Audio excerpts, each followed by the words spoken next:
How well does the war game Cards hold up in person-to-person play? I decided to post my very first game against a real human being. We'll take a look at that here on Legendary Tactics.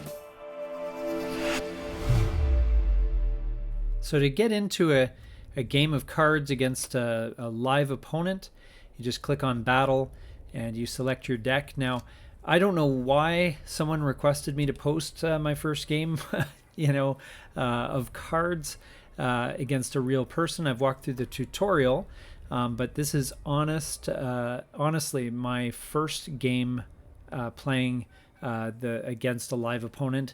And the game does match you up against people from the same skill level, so I don't think you need to be nervous about it. I'm up against Max Elite. Sounds very intimidating. I took a quick glance at my cards. I'm still relatively new to this game, but I like the opportunities. There's a couple of low-cost options that I can get the Greyhound into play and then the Howitzer into play right away, and boost them if need be with that USACE card.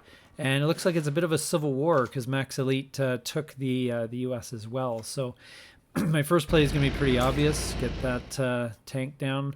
I think that if you are new to this game, again, what's nice about it is it matches you with people that are at your skill level. So you don't need to stress. He gets the War Machine up and running, gets some more income early. That's a very good move, actually, before things get underway. Because that's going to pay off with credits for the rest of the game. So that is a very, very good card to have early. Unfortunately, I do not have that card early. So I'm going to have to just make do. Just waiting for his pick. And he gets a British card combo. So he's crafted his deck. I have not. This is literally the starter deck that I've been handed, that we were handed during the tutorial. I haven't made any tweaks to it yet. I'll probably do some videos on how to do that as I get more skill and knowledge about how to put together a great deck. Here I decided to take out that unit. It did kind of set me back because I've got a bunch of 3 credit cards there that now I can't get into play. So again, that was possibly a misplay. It's hard to know sometimes, but likely it was. It's generally better to get those cards out there, especially if he advances to the front line with his unit this turn, which I would expect. And there you go, he does. So, I really like the artillery in this game. I think it's really fun to use, but he is getting some really decent cards off the bat, and there's the steward, and then getting that card as well, which when it's destroyed gives a boost to another one of their units. So that's not good. But we thought maybe we'll use that boost card and we'll get rid of this unit on the front line. And that's probably the best we can do. Unfortunately, we have no 2 or less value cards worth playing, so we're just wasting credits here. Again, at this stage, I recognize my faults here, so I would definitely recommend do as I say, not as I do. And he gets a great card down. The Air Force can strike from the support line, and he's got 2 units in the front line, and I'm barely getting going here, as it kind of feels like. So use the artillery to take that guy out. Of course, that boosts the bad guy there. So I'm not sure what I can do. I've only got 1 credit, so I guess may as well just whittle him down, and maybe if he attacks my infantry there, then it'll take him out. But otherwise, yeah, it's not looking too promising. Let's see what he does. So he starts hammering my headquarters and takes out my artillery as well. That's a nice safe move. And gets another unit down, which of course boosts his stats there. That warplane's becoming a real issue. Now this one is the HQ is immune to damage on your turn. Which might be of some protection. And we're going to boost this guy here. And now he's a 5/5. And because of some bonus that I missed there, I ended up wiping out my unit, but I guess it was going to happen anyway. And he advances his infantry up. So not feeling too confident at this moment. He is doing some damage to me, both to my HQ and to my unit there. So yeah, it's not looking good for my first game here, but we'll see. He's got ahead of me on economy. Now I did have this card in hand, and again I didn't draft that specifically, but I was happy to see it there anyway, and took out that frontline unit.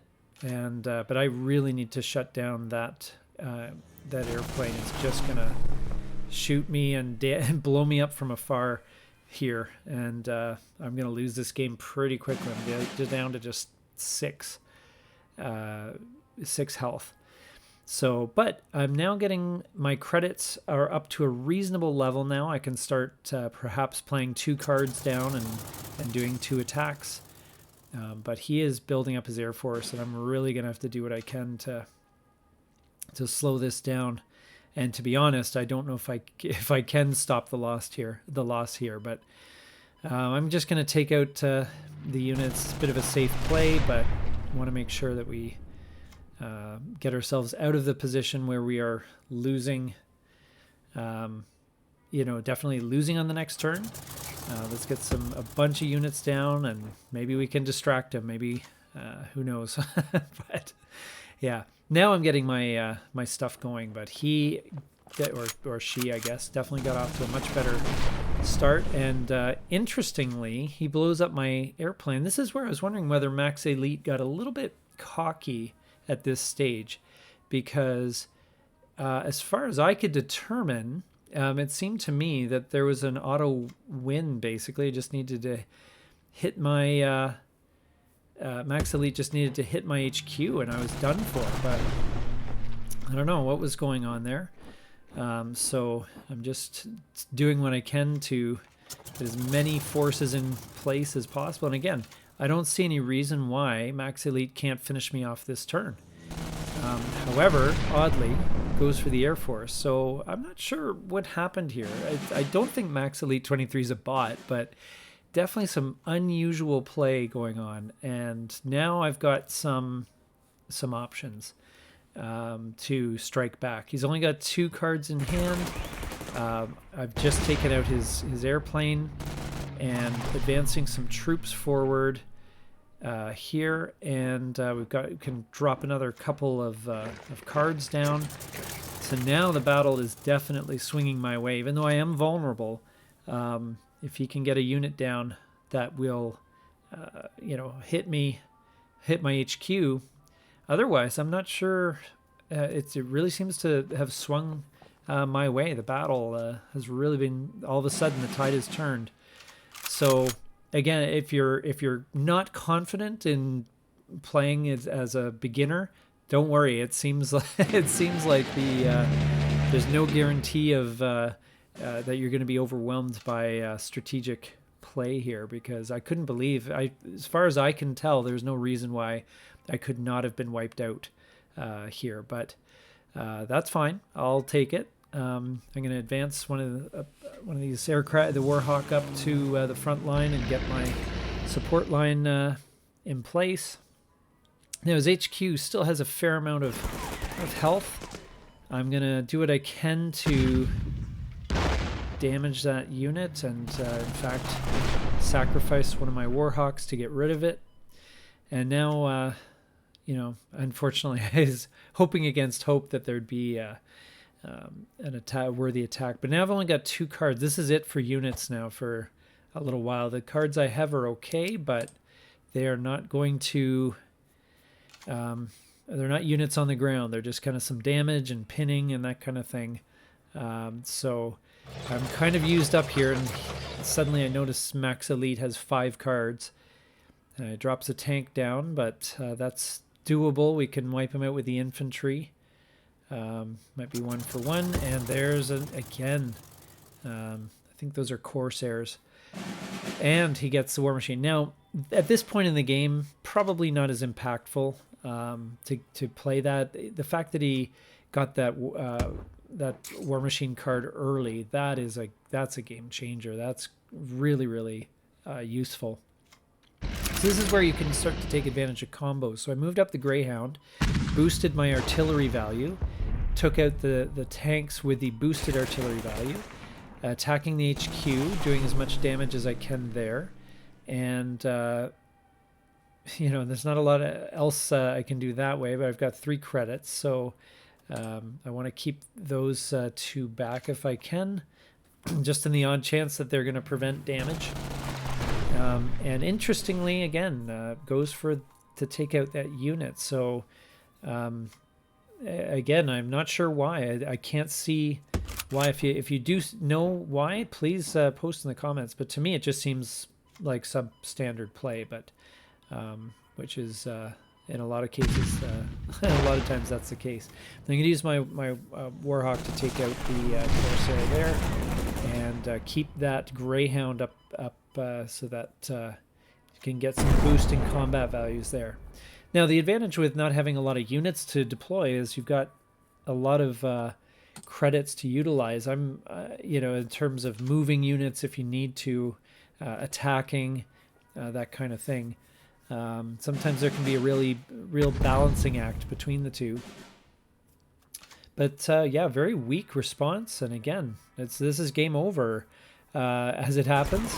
And I've come out victorious. Honestly, this was the first game of cards I've played against a real live player. So you've just witnessed that. So again, I feel I should have lost, but pulled out the victory for some bizarre reason, and get Death from Above as an additional card for drafting. So anyway, hope you enjoyed this video. I'm really enjoying this game. It's a lot of fun to play. It's very simple and quick, and I think that it's well worth checking out. It's a free download from Steam. So thanks so much for watching. This is Legendary Tactics.